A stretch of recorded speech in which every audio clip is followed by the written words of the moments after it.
A brass disc sits between two wine glasses, VIP, engraved in a neat serif. The room hums, low laughter, the clink of cutlery, a playlist barely audible from the speakers. At that table, Elias Monroe sits alone, hands folded over a menu, calm as a lake. He reads the room the way other people read headlines. He is quiet. He is present. He does not advertise who he is. 2 seats away, a couple leans in, faces narrowing. Grant and Lydia trade a look that tightens into a whisper. At first, it is just a hiss, discomfort, assumption. Then the whisper becomes a sentence, loud enough to reach the nearest server. They make a demand, security. He doesn't belong here, one of them says, framing it as a standards issue. Their tone is flat and entitled, trimmed with the kind of certainty that expects other people to move. Conversations pause. Phones raise a fraction. The brass marker glints amid a light. A chair scrapes the floor as a manager approaches. Caleb Wright arrives with the practiced neutrality of someone trained to smooth friction before it becomes spectacle. He tilts the tablet in his hand to shield the screen and leans in with the script hospitality teaches. "I'm so sorry for the inconvenience. If you'll allow me, I can relocate him to another table so you can continue." He steps softly, looking for a way to diffuse. A woman at a nearby table, watching, speaks up. Her voice is a small interruption. "Wait, why would you ask him to leave?" The couple bristles and snap back. They insist. Phones hover. The room holds its breath between the couple's insistence and the manager's courtesy. Guests look at one another. Some look away. The energy tightens. Caleb's face shows the tug-of-war between policy and dignity. Front-of-house training has taught him to prioritize the paying guest with the loudest complaint, to mollify and prevent scenes. He scans the reservation list, glances at table covers, remembers the nights when a complaint meant a longer review, a lost account, a bad online rating.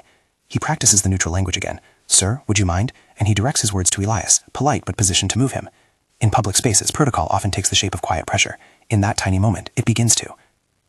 Elias looks up. He meets Caleb's eyes with steady calm. He asks simply, "Why am I being asked to move?" He speaks without accusation. His question is a mirror that reflects the real reason, not behavior, not rules broken, but someone else's discomfort with his presence. The couple grows louder. A few guests watch with sympathetic eyes. Others avert their kinks as if privacy were a fence they must not cross.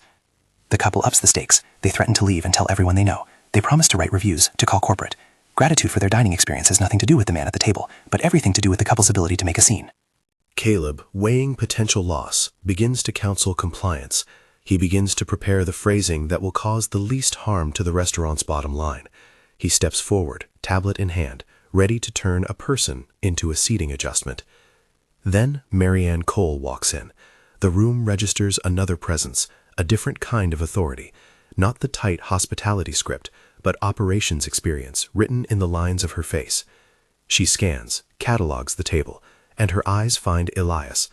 For a second, she simply stands, taking him in. Then she speaks, and the word she chooses carries weight because she is the one who makes things run. "This is Elias Monroe," she says, deliberate and clear, founder and owner. The sound of her name cuts the tension like a blade. The room changes in an instant. Phones pivot toward the table. Conversations fold. The couple's faces drain of color. The entitlement that had sounded like inevitable harm now feels fragile and exposed.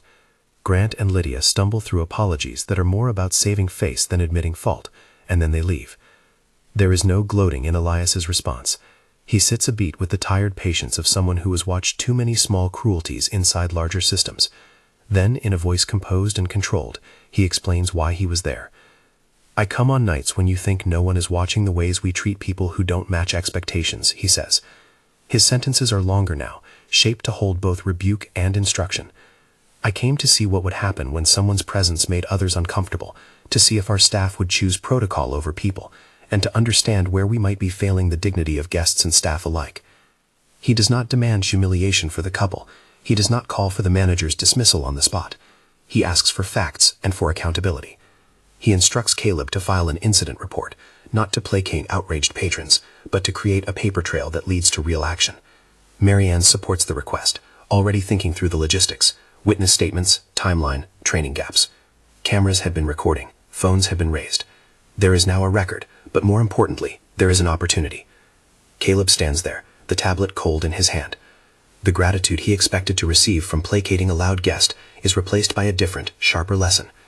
He had followed a playbook that valued immediate de-escalation and profit protection over human dignity. In the quiet that follows Elias's words, the manager's posture changes, from someone executing a policy to a person who realizes policy had been applied without moral calibration. He nods, a small, genuine movement. He says, "I understand. We'll document everything and begin retraining."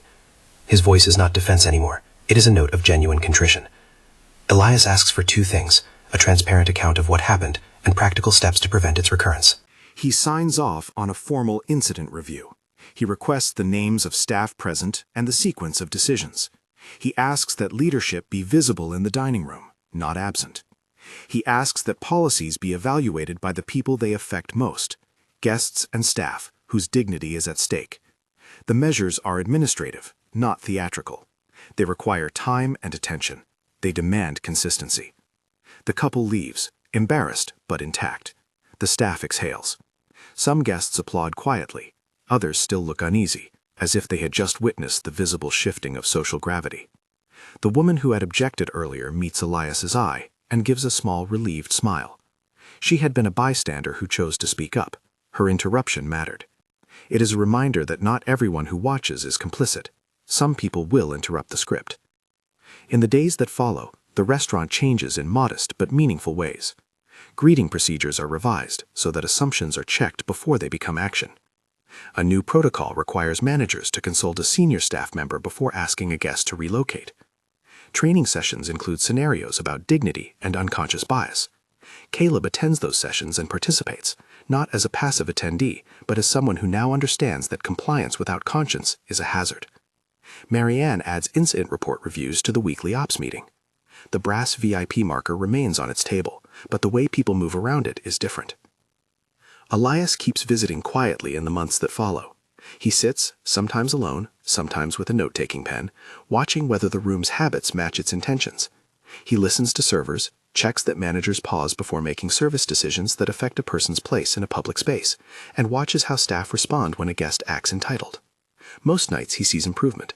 He also sees moments where old instincts need more unlearning. He treats both the wins and the missteps as material for steady, patient work. The story, in the end, is less about one couple caught off guard and more about how power slides in public spaces when policies are applied without empathy, and how leadership can choose to correct course. Elias's authority does not come from spectacle. It comes from decisive, measured action that asks the organization to be better. The reveal that the man asked to leave was the one in charge forced a public reckoning, but the deeper change arrives when an organization decides to honor dignity, even when no one is watching. If this moment landed with you, tell us in the comments which part hit you hardest and where you're watching from. Subscribe for more stories about dignity and accountability.